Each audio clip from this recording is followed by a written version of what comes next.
You sign up to save lives. You train your whole life. You're out there every single day protecting people who have no idea how dangerous the water really is. And then one day, you're the one who doesn't come back. Lifeguard deaths are rare, like really rare. We're talking about maybe 2 or 3 on-duty deaths in the last 30 to 40 years in the United States. That's how uncommon this is. But when it happens, man, it hits differently. These aren't random accidents. These are people who dedicated their lives to keeping others safe, and the ocean, or a freak storm, or just bad timing, took them away. When the ocean takes one of its own, Ben Carlton was 32 years old, 15 years as a Newport Beach lifeguard. This guy wasn't some rookie, he was the real deal. Big wave surfer, traveled the world, pipeline in Hawaii, Indonesia, you name it. July 6th, 2014, 4th of July weekend. The beach is packed, like 100,000 people packed. The surf is massive, 10 to 12 foot waves, and the guards had already made over 200 rescues that weekend alone. Around 5:15 in the evening, Ben and his partner spot a swimmer in trouble. They are in the rescue boat out past the break. Ben jumps in, swims to the guy, makes contact. They're heading back to the boat when a huge wave just takes them both over the falls. The swimmer surfaces, gets rescued, but Ben doesn't. They search for 3 hours. Newport Beach Fire, the police helicopter, Orange County Sheriff, lifeguards from Laguna Beach, state parks, everybody. 25 people in the water, 30 more on shore and in the air.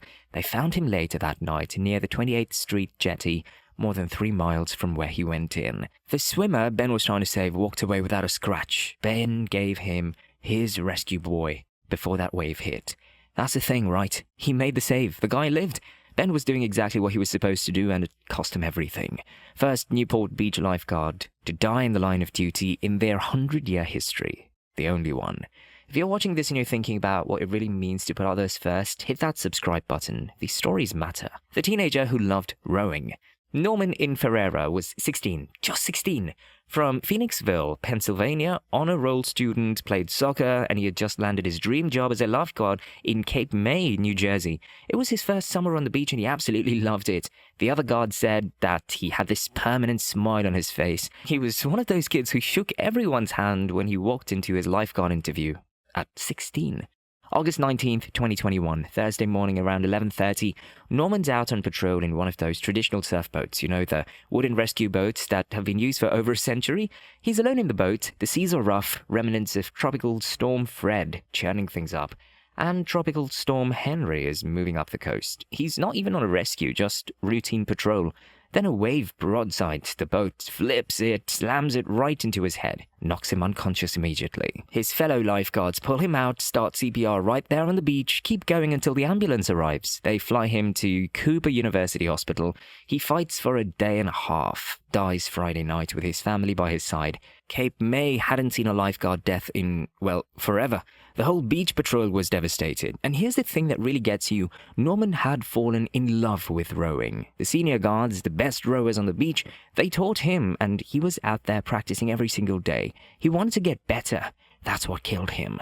After Norman died, Cape May stopped using the surfboards, at least for the rest of that year. They had to ask themselves if these century-old boats still had a place in modern lifeguarding. Some people said yeah, they give you a platform, a better view of the crowd. Others said no, rescue boats and jet skis have made them obsolete. Either way, a 16-year-old kid who just wanted to protect people at the beach was gone. Lightning doesn't wait for clear skies.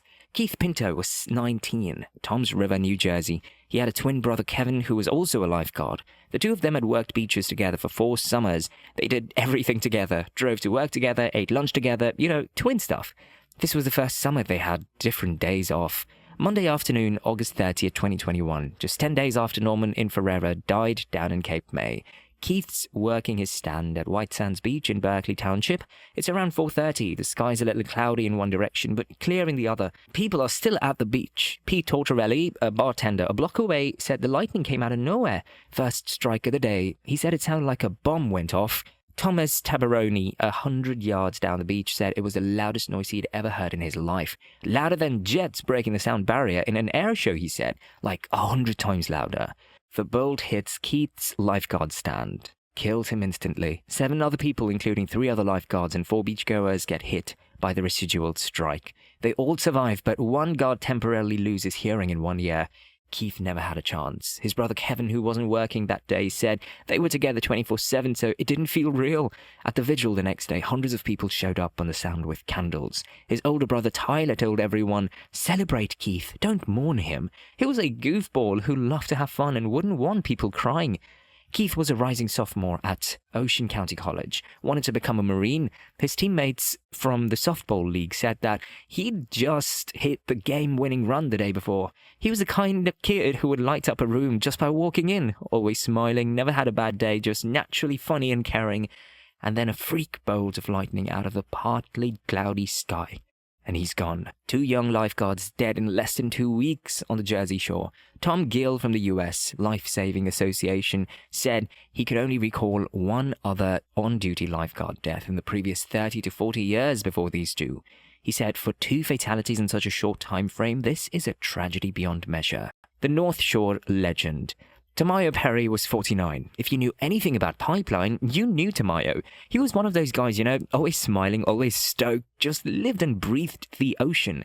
Big wave surfer, free surfer, the kind of guy who charged pipe and Teapo without a second thought. He'd been a Honolulu ocean safety lifeguard since 2016. Before that, he was in movies, Pirates of the Caribbean, Blue Crush, Hawaii Five-0. But his real love was the water and teaching people how to be safe in it. June 23rd, 2024, Sunday afternoon around 1 p.m, Tamayo surfing off Goat Island at Malaekahana Beach in Oahu, North Shore. It's his day off. There's a left-breaking wave. That's good practice for Pipeline during the summer, but it's deep water far from shore and not usually crowded. That's the first rule of ocean safety, actually. Stay near others. If something goes wrong and you're alone out there, you can bleed out or go into shock before anyone else even knows you're in trouble. A shark attacks Tamayo. Multiple bites. He loses an arm and a leg. Someone calls 911 and his fellow lifeguards, his brothers, race out there on jet skis.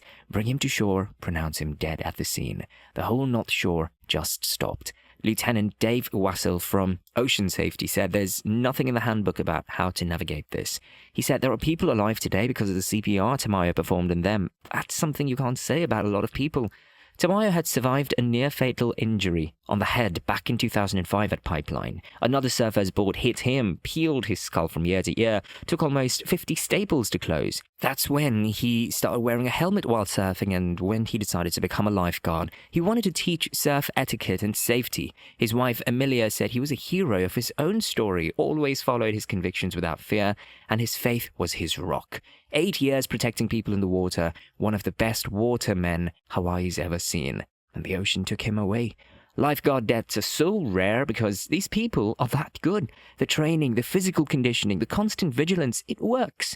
The United States Life Saving Association says your chance of drowning at a beach with lifeguards is 1 in 18 million. But when a lifeguard does die, it usually is not because they messed up. It's because they were doing exactly what they were trained to do, putting themselves between danger and someone else. If these stories hit you the way they hit me, hit that like and subscribe button. These lifeguards deserve to be remembered for who they were. The ocean's beautiful, it's also unforgiving, and the people who stand between us and that danger, they know the cost. They go anyway.